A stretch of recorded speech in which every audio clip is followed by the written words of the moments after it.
Assalamualaikum warahmatullahi wabarakatuh dan selamat sejahtera saya ucapkan kepada semua guru-guru SK Agama Utara. Okey, hari ini saya nak berkongsi sikitlah tentang satu feature baru daripada Google Meet.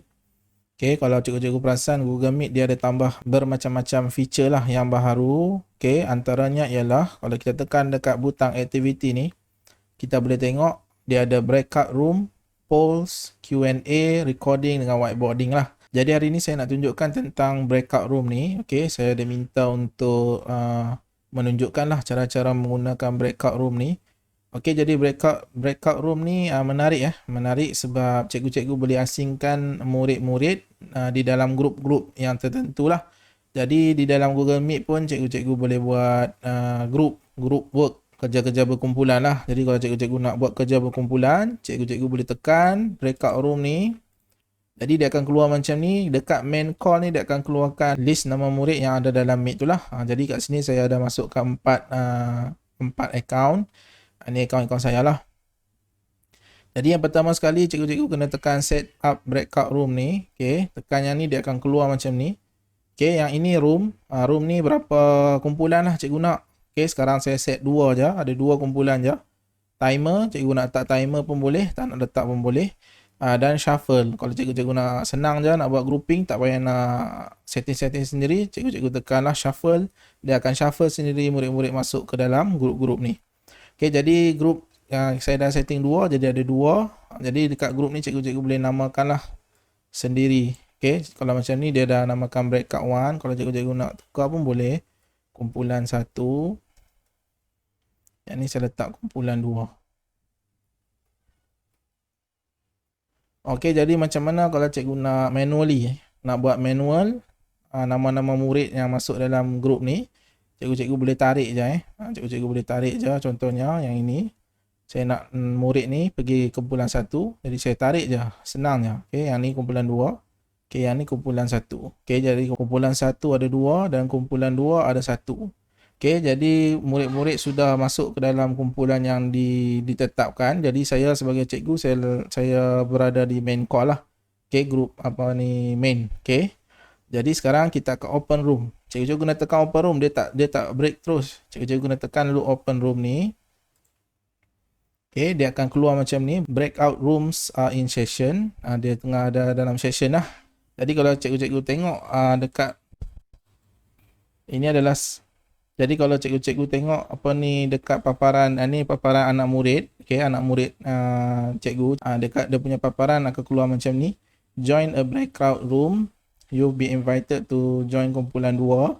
You can return to the main call at any time. Okey, jadi murid-murid kena tekan join lah. Baru dia akan masuk ke dalam grup tu. Okey, dia akan tekan join. Okey, jadi okey, dia dah masuk dalam kumpulan 2. Okey, dia dah masuk dalam kumpulan 2. Jadi saya teruskan kepada murid yang lain. Okey, saya akan tekan join. Ini kumpulan 1. Okey, dan murid yang terakhir sekali saya akan join juga kumpulan 1.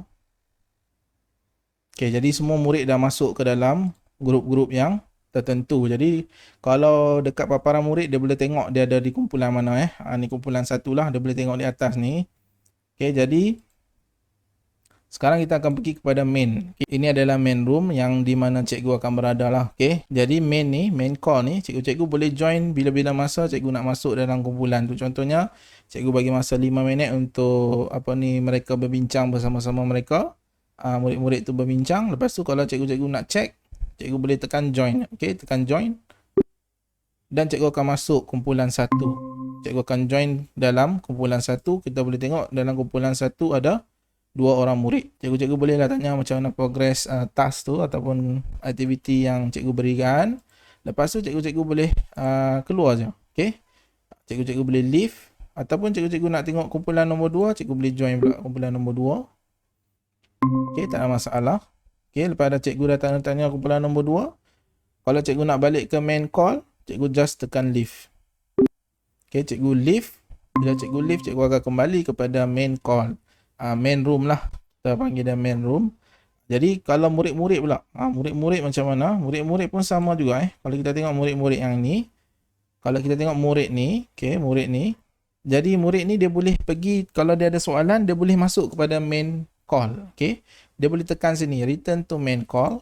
Okey, bila dia tekan return to main call, dia akan masuk di room yang kita ada tu, okey.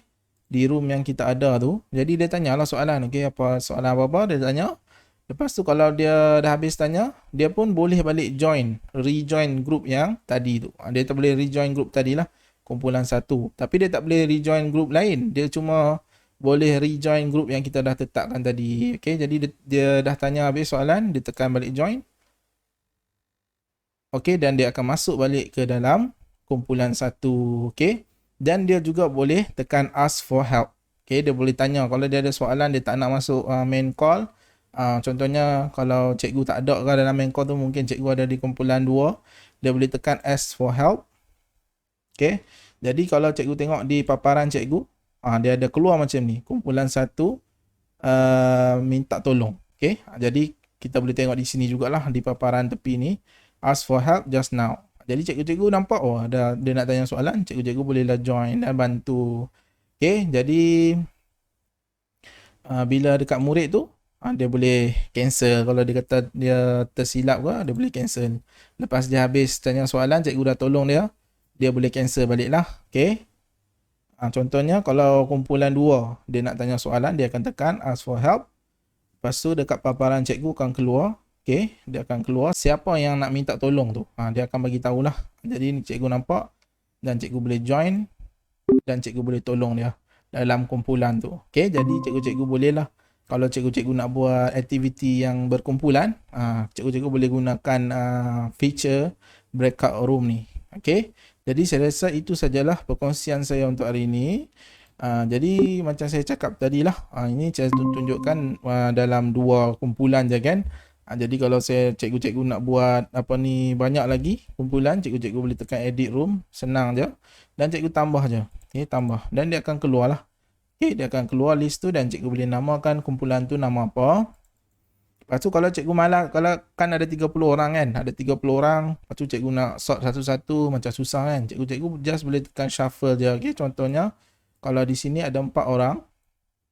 Okay, ada 4 orang. Okay, saya malas nak apa ni, grupkan satu-satu. Okay, lambat lah kan, 30 orang nak grup-grup nak tarik kan. Cikgu boleh just tekan shuffle je. Okay, jadi dia akan shuffle mengikut bilangan lah. Okay, contohnya kalau saya buat lagi sekali, contohnya. Okay, saya buat 3 grup, 3 room. Ada 3 room. Kumpulan 1, kumpulan 2. Yang ni kumpulan 3 lah. Okay, jadi kita shuffle.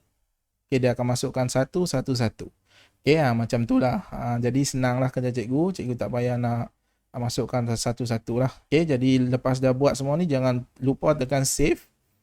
Bila cikgu tekan save, dia akan keluar lah dekat paparan tu. Jadi murid-murid kena tekan join. Dia akan masuk ke dalam grup yang ditetapkan. Jadi itu sajalah perkongsian saya untuk hari ini. Saya harap perkongsian ni dapat memberi manfaat dan dapat membantu cikgu dalam sesi PDPR yang cikgu jalankan. Okey. Assalamualaikum warahmatullahi wabarakatuh.